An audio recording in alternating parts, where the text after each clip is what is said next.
Hello, everyone. I wanted to give an update on recent publications on the world's largest cake and other such things. So I was working for 6 months in Southeast Asia looking at boats, how they're designed, visiting with boat yards, talking to boat builders, boat users, and that sort of thing, which I discussed in the last video. I looked at all my data, put everything together in my mind, which is really a very sweet, interesting, and difficult process, all without AI. And I wrote up a draft, sent it to UTM Academic Press, and they'll be publishing that. And I published with them before in the Wooden Wonders book that I spoke about earlier. So I sent them, so the name of the book will be Winds of Change, Innovation and Tradition in the Fishing Boats of Maritime Southeast Asia. And it looks at how innovations get diffused and kind of the state of the art of boat building there. And what was nice, I sent that in November, and I got back in a while, this consultant report from the publisher, which was really, really, really good. And I appreciate the labors of Professor Dr. Hussein in his work on that. So he actually kind of got into my mind and pointed out things. It was really helpful. And I really value that. So normally these kind of publications, especially through an academic press, they go through a lot of reviews. And this was actually a preliminary review. So I kind of reworked things a bit and send out the manuscript in January. And it's gone through an initial editorial review, and they're assembling a panel for the final review, and that should come out in a bit. And I'm really happy with how that's looking. So I'm kind of done with that. And my workflow recently in the last months, as I go to work, I basically crash. I get so tired. And when I get home. And then at night, I do this other work. And that's what's been going on for many, many months. And it's kind of an interesting thing, because if I have time not to ramble too much, it's been an interesting movement from like different pursuits. And lately it's been writing. And it's been nonfiction writing. So I also wrote another book for Industrial Press that will be coming out this fall. And just got the galleys last week and reviewed those and talking to the editor today. So that's moving along quickly. And anyway, that's what's been going on there. And the interesting thing with that, I guess in brief, is I used to, like, as a hobby, I've had a lot of different hobbies, and I didn't think I'd get back into nonfiction writing because it's like not so joyful. The boat work and the design work I really like, because that's close to my heart. But the others, anyway, I won't go into that. But anyway, so instead of, I was doing fiction writing before, which I really enjoyed, and painting and poetry and other pursuits. But I really like inventing things. That's kind of my go-to for what I like to do. And I hope to be pursuing more of that here soon. For example, I think I spoke about the fluoroscope project we did. It's probably 2 years now. That was really nice, an industry project. But the next project I want to talk about is the world's largest cake.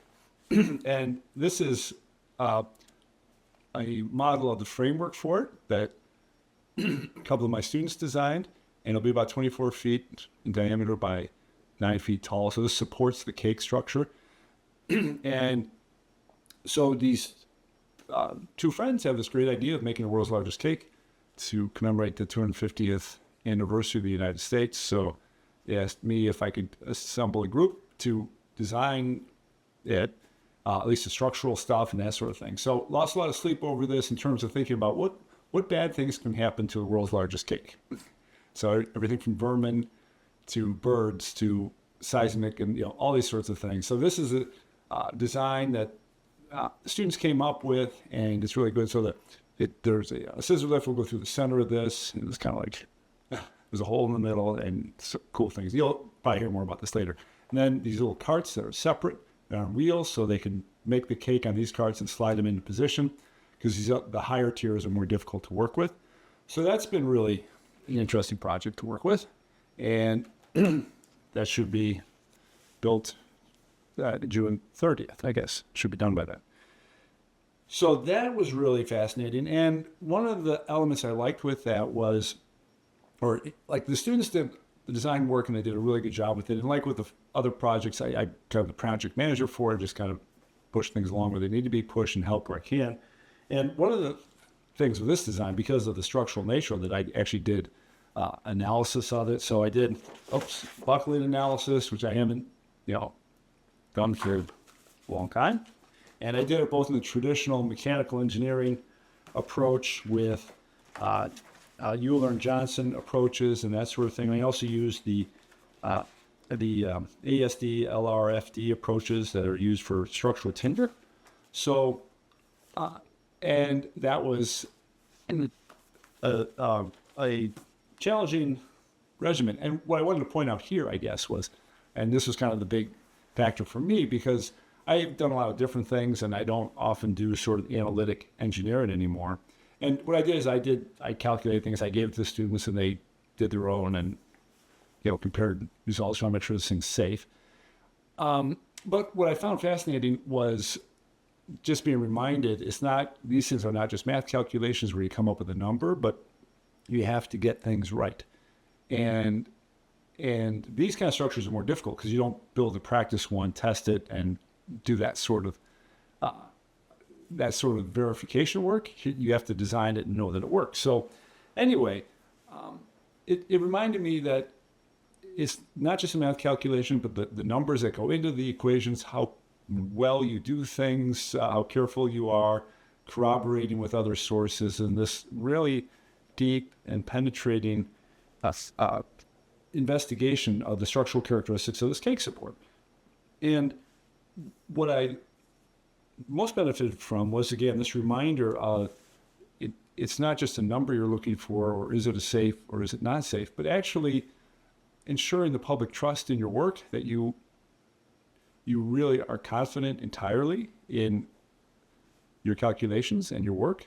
And that's a challenging thing because but it's very real, and it undergirds the public trust that professions earn and need to maintain. And I won't get too far into that, but that was, again, a very good reminder for me of